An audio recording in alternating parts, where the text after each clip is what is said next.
Hey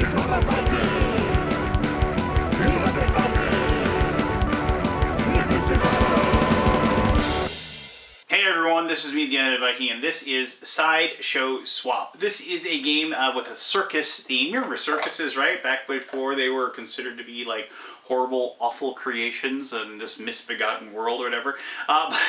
Regardless, the theme is Sideshow Swap, and what it is that each person is trying to run their circus and trying to have the best possible circus performer in front of them when the game is over. There's multiple ways the game can end, and you're going to be switching out the performers left and right, and there's a tableau of center cards as well. The trick is that all the cards are hidden. They aren't able to be seen unless there's a certain type of situation where it'll be forced to be revealed, and there's certain cards that will make you do that. And people can play cards on different people to cause those things to happen. They'll also be able to play cards on people to like make them give up their cards and switch the cards to the right or switch the cards to the left and so on and so forth. Game plays 2 to 8 people, and you can teach it really quickly because basically there's 3 things each person will do on their turn, and it's just bam bam bam, the next person goes, and bam bam bam, the next person goes. And that's kind of the goal you want in a game like this, when it is based a lot on the like recognition and remembering of where the cards are and who's got what card and so on and so forth. And the information that you're going to have about what other people have is going to be what's important, because if you know there's like a really good card out there that's probably going to be the winning card, you want to know where that card is, and you want to make sure it's in your hands when you can make the game end. But let me show you how the game is played, and then we'll come back here and I'll give you my final thoughts. Alright, so I set a game of Sideshow Swap for 4 players. Now what you see in front of you is each player is going to have a performer card that is face down in front of them. You are not going to reveal these cards unless the end of the game comes, or if the player plays a card on you that forces you to actually show that card in front of you. As I said, the big thing is that each one of these cards is going to have a number associated with it, and whoever, when the game ends, has the best number of the card in front of them is going to pull off the win. Each person starts with 2 bucks, as you can see that, and there's the pool of bucks there. There are 5 bucks in that pool per player, so there's a total of 20 bucks in this game.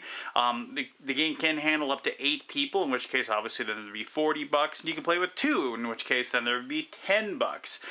Each turn you're going to normally, unless the rules tell you differently, and that's because people are playing cards against you, you will normally get an income of $1. However, if there's no money left over, you won't get to do that.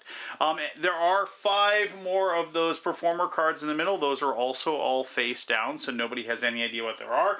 And there are plenty more of those cards to go around because of the fact that you never know exactly which cards are going to be available. The value of the cards range from 0 to 15. So depending upon how lucky or unlucky you are at the beginning of the game, you're either going to want to hold on to your card till the end of the game if possible, or you are going to want to trade out and try to get a better card as the game progresses. This is a game that ends in one of 2 ways. Either one, you're going to have a hand of these cards. They're called tickets, but I'm going to show these to you in a second here. You're going to have a hand of these cards. If you can somehow use up all of your tickets, then the game is over. Or once this draw deck is completely gone through, at that point then the game is over as well. If you play with less players, there are cards that you only will play with those cards. But in this case, we're going to be playing with the entire deck. Alright, so each player is going to get 3 cards. I'm not going to deal 3 cards to each player, just to myself here. Each player will start with 3 cards. And the first thing you got to do is you got to look at these cards and you got to see if you get any red. Of course, well, maybe I rigged it, but anyway, there's a red card in here. So the red steal the show cards. If you're a performer, this basically is like an instant card. Normally, when you draw these will tell you to do something right away. So in this case, like this one says, if your performer is of value 10 or less, choose any other player to swap performers with. Otherwise, this ticket does nothing. But because of the fact that at the beginning of the game, you're supposed to reshuffle that back in. I'm just going to put it on the bottom like so, and then we'll redraw again. Alright, so I didn't get that one. I got the old switcheroo card instead. So each one of these cards is going to have some text. It's going to tell you what you do with it. And then it's also going to have a dollar amount. That's obviously, you probably guessed, that's the bucks that it's going to cost to play that card. If you don't have enough money to play it, well, then you can't play that card. So this one says the old switcheroo. Choose 2 players that are not you, and they must swap their performers with each other. Let's just look at the other ones I got here. I got Bringing Down the House. Notice this is another way you can end the game. For $6, your turn ends and then game over. But you got to have $6 in your hand to do it. And with an income of only 1 round, that might be a little difficult to get to. Plus, you're probably going to want to play other cards as the game going. And then finally, Swindle. Take $1 from each player immediately to your left and right. If a player is broke, they don't pay you. So you'd pay $1 basically to get steal from 2 people, but you'd end up with a positive of 1. Alright, so now you put these cards in front of you, and you have to actually show your cards at all time. You can hold them in your hand if you want to, but the other players have to know how many cards you have, because, as I said, one way you can finish the game early is if you can somehow get rid of all of the cards that you have. So now let's secretly go ahead and look at the card I got the Poopsmith. This is probably the worst. Obviously, it's the worst card. It is a 0. There's absolutely no way I can win with this card, so I am going to want to get rid of that as soon as possible. Now everybody else will look at their card, and now the game will begin. So the first thing you're going to do is you're going to take your income on your turn. You get $1 and you put it down here. If you forget to take your buck, and this doesn't seem like it would happen, but it has happened in our games, you get so excited about being able to play a certain card or do a certain thing, you forget to take your dollar income. If you don't take your dollar income and you skip that step and go to step number 2, then you have forfeited that chance to do so. So make sure you take your dollar income, if you will. Now, the next thing is, and the dollar income, as I said, you could just skip it if you wanted to. You wouldn't normally want to, but you can, and also you'd be out of money, and so then you'd be forced to skip it. But the second thing that happens is you may take a ticket from the ticket draw deck and add it to your hand. Now you may be saying, well, why wouldn't I want to do that? Well, obviously, if you're trying to shortchange your cards and get rid of them all, you wouldn't want to do that. But in this case, and there's a hand limit of 5, so if you have 5, you can't draw one. It isn't a situation where you can draw one and then, replace it with another one in your discards or anything like that. So we're just going to go ahead and take another card, see what we get here. Let's see, this costs $2, and it says sleight of hand. Swap your performer with any in the center area, then switch any 2 pairs of center area performer positions. Now you might be saying, well, what's the big deal with that? Well, the thing is that as you probably have guessed, this is all about remembering who's got what card in their hand. So when you swap the cards around, you'll pick them up and you'll replace them in different spots, and so it's kind of becomes a memory situation where you're trying to remember where those things are ending up, where they're changing, where they're moving, and how and what is going on with them. So it is one of those things where there might be something really good, like there's like the 15 card underneath there, and somebody put it down there and you want to move it around, so to kind of keep everybody on their toes and they can't figure out where it ended up, that sort of thing. Or you just want to just mess with people as well. That's a completely valid reason to do so. All right, so after that is done, now this is the only part of your turn that is you have to do this part. You have to do one of 2 things. You either have to play a card from your hand and you go ahead and play it. Now this is where it gets a little bit tricky. Say I didn't have the Poopsmith and I had the Ringleader, which is the number 15 card, and I didn't want to switch. I'd have to play one of these cards, or I'd be forced to switch this card out. Now, the problem is what if I didn't have enough cash to play one of the cards I had? I'd be forced to do that. So that's something you have to kind of keep in mind as you're playing. But in this case, I could go ahead, it's like I'm going to do the Swindle. So it cost me $1. So what happens is I go ahead and I put that down like so, and I'm going to go ahead and pay my $1 to do so, but then, haha, suckers, I'm going to take $1 from each of you. And this is one of those games where you play the card, and then you do what the card says. It's pretty straightforward. Now, the other thing, and if I didn't do that, but I'm not going to take it back. But if I didn't do that, I could take this card and I could say, you know what? I'm going to swap it out for this card right here. And I'm going to go ahead and put my card down like so. And I'm going to look at, oh, that's much better. I've got the Fire Breather card. And I should take a moment here just to say that the artwork in this game is fantastic. I really like it. And I'll show you some more examples here in just a little bit. But so then that would be my turn. Then the next person would go, and the next person would go, and the next person would go as the game progresses. Now, as I said, eventually somebody's either going to get rid of all of their cards, like that, and then you'll be good to go, and then everybody will reveal, or you'll get rid of all these cards, in which case then you're going to flip it over. I'm going to lose to the Lion Tamer, the Fire Breather. Let's see here. Oh my gosh, the High Diver's there. And, oh, the Acrobat. These are actually all pretty good cards. A 10, 11, a 12, and 13. 10, 11, 12, and 13. That's actually pretty weird. I got a little small straight going. But anyway, so yeah, again, and it's a little like tongue-in-cheek. You know, like, this is just really, really cool art. Here's the Acrobat. Here's the Fire Breather, and like I do like the Lion Tamer. He's just like, I'm sitting in this chair, got this giant, but I like the the claw marks there. Let me just grab these other ones too, just so I can show you. And I'm going to show you, of course, my favorite card here. The Ringleader, obviously, is really cool as far as that goes. The Knife Juggler. You got the Conjoined Twins. But my favorite one, if I can find the card here. Let's see if he's underneath one of these. There he is. The Human Cannonball. I love that guy. I think that is just one of the coolest pictures. He's barely fitting into the cannon. Pretty awesome, actually. Anyway, let's just turn the rest of these over. We got the Strongman, the Fortune Teller. There's my Poopsmith card, and then there's the Tightrope Walker, and so all those goes. And so I'll just to quickly show you like the other ones here.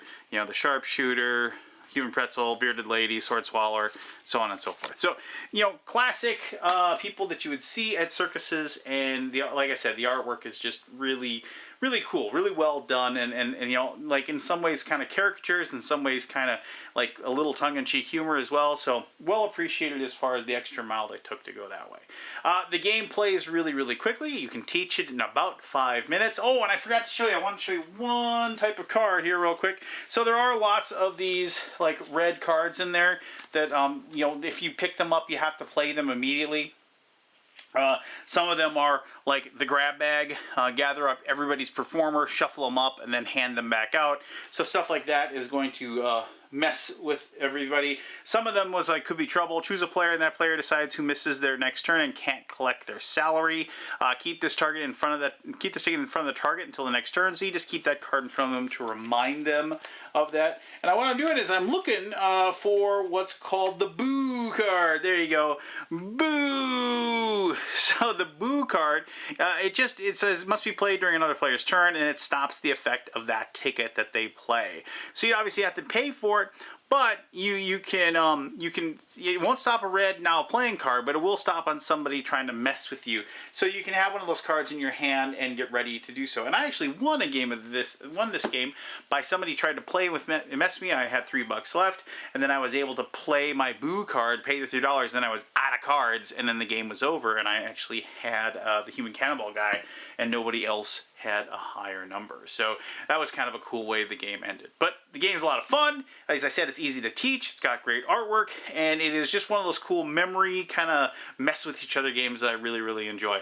So let me talk more about that in my final thoughts.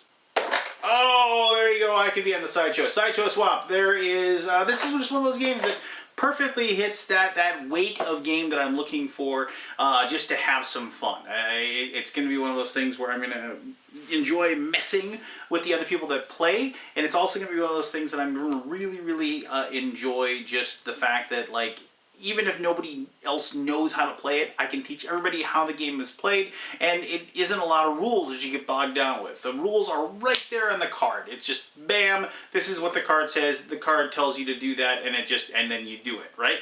And then you're ready to go. I love the fact that there's multiple ways the game can end, so right when you have your big plan of trying to get that card in your hand, now you're trying to get rid of your cards out of your hand so you can force that to happen. And a lot of people might say, oh, well, the game doesn't seem like there's a lot to it, but it's actually kind of tricky. It's really tricky to like figure out either A, to make sure somebody else can't end the game when they have a really good card that you're pretty sure they have in front of them, or B, it's one of those things where it's like, how am I going to get the game to be over with when I've got a good card? And there's also the possibility that, like, you know, unless you have the 15, right? Unless you're like absolutely 100% positive there's no other card that's better than yours out there being shuffled around and being played and being picked up and being put down, like, you might actually force the game to be over, and the whole while the person to your right's been sitting there knowing that they've got the ringleader or whatever, and they know they're going to win, and you're forcing the game to go over, and you're like, ha, I got the 13 card, and you're like, tough, I got the 50. That happened to me because I'm horrible at games and I rarely if ever win. But that's the kind of game this is, and that's the kind of game that I enjoy. Now, this isn't going to be a game that I'm going to say, hey, this is going to burn our brains for 3 hours. No, you're going to be able to play it. You're going to be able to get done with it fairly quickly. I mean, you know, 15, 20 minutes or so. And with more players, it's going to take a little bit longer. But with more players, I think it's better, because it's a little more chaotic. When you get to more players, also there's only going to be 3 cards in the middle, so like everybody's got like the cards, so you're still going to have enough cards taken out of the deck that you're never going to be quite sure what's still left, which is always good. I like having that unknown knowledge. You kind of need that in a game like this. But like, it's a little more chaotic, and I do like that in a game like this. I mean, and alternatively, a 2-player game is actually fairly strategic because of the fact that, like, you've only got the one person, and you're just constantly trying to make sure, you know, instead of just like making sure I have the best card, I just got to make sure I have a better card than you. And if I have a better card than you, then, you know, I'm probably going to be in the position to win.